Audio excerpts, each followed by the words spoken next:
Sebelum menonton video dari Pak Dayat, jangan lupa untuk menekan tombol subscribe, like, and share, agar Pak Guru lebih semangat lagi dalam membuat video.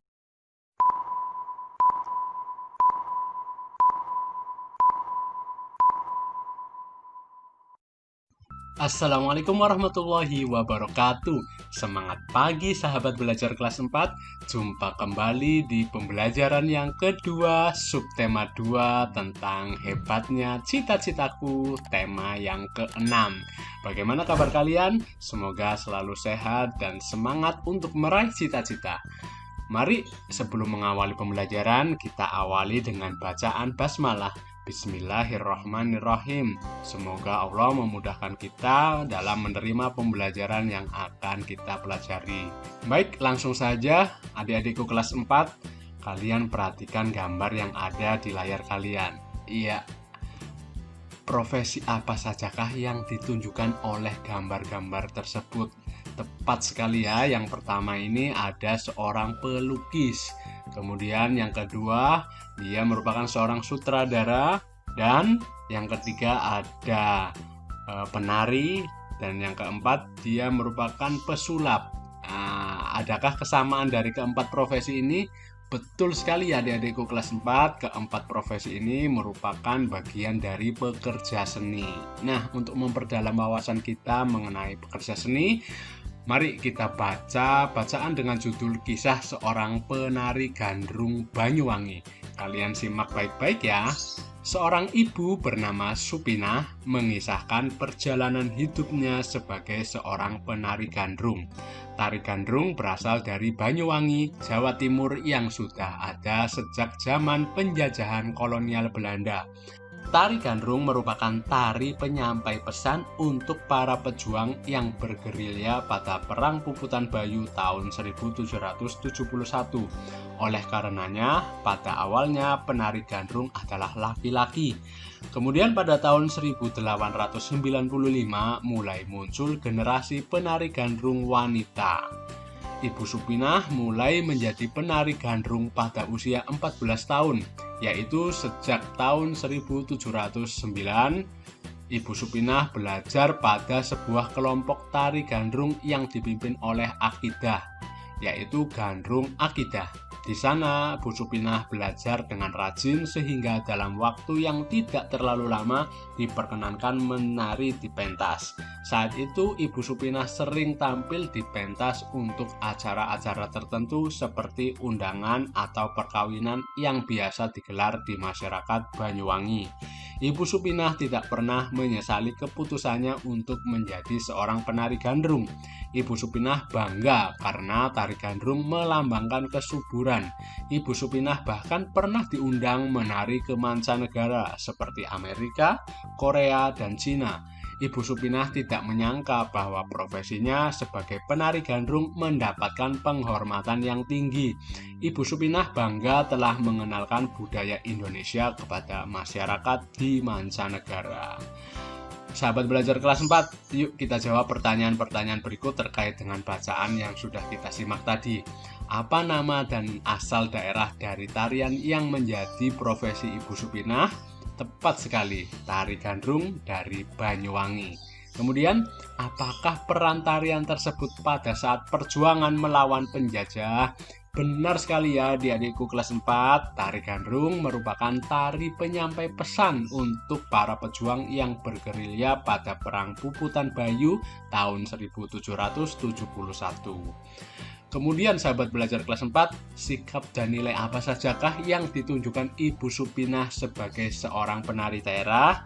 Benar sekali ya, Ibu Supinah merasa bangga dan tidak pernah menyesali keputusannya untuk menjadi seorang penari gandrung. Nah, sekarang menurutmu nilai, sikap, dan keterampilan apa saja yang diperlukan untuk menjadi seorang penari?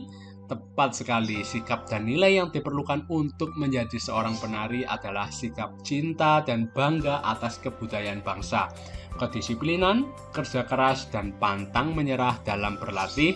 Kemudian, keterampilan yang dibutuhkan adalah keterampilan melakukan gerakan tarian dengan baik.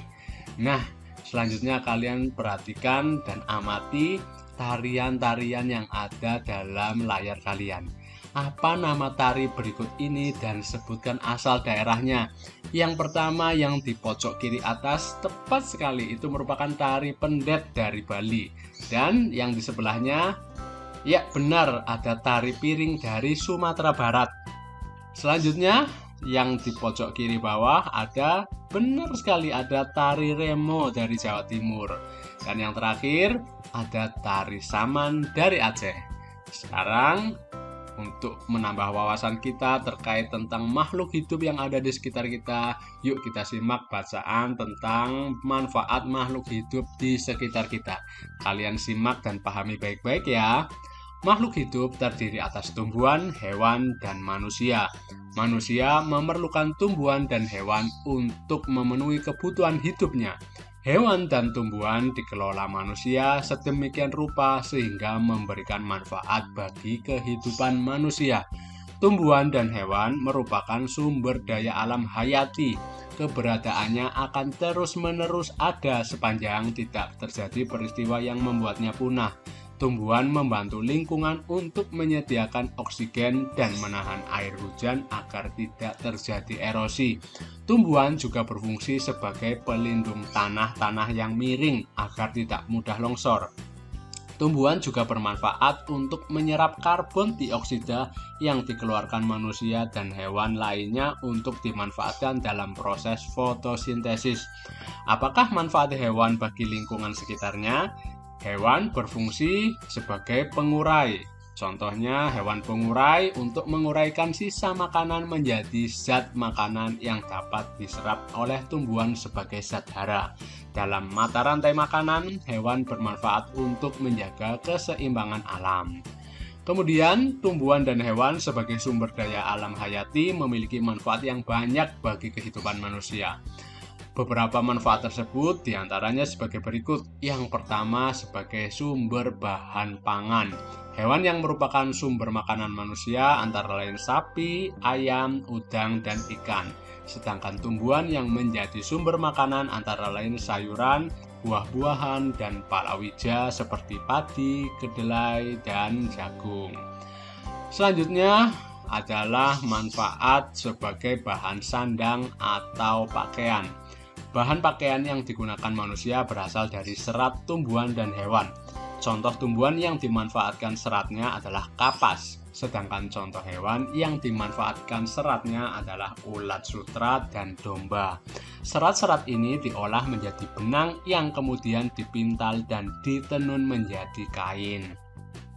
Manfaat berikutnya yaitu sebagai peralatan rumah tangga. Banyak perabot rumah tangga terbuat dari kayu yang berasal dari tumbuhan keras.